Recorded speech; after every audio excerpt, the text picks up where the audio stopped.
Okay, naka-video na. Gino-zoom po. At i-upload sa YouTube. O bakit may account ako sa YouTube mo?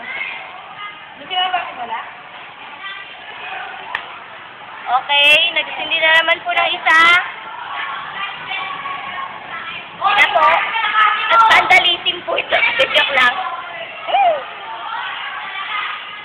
Ina po. Sinusunog na po. Ay, naku po. Yan na po.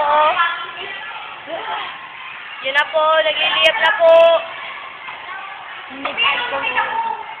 No thanks. Perfume. Okay, wala na po. At hindi po si Jerome. Friendster ka? Meron ba naman? Tignan mo yung Friendster ni Perfume. Uy, wag na no!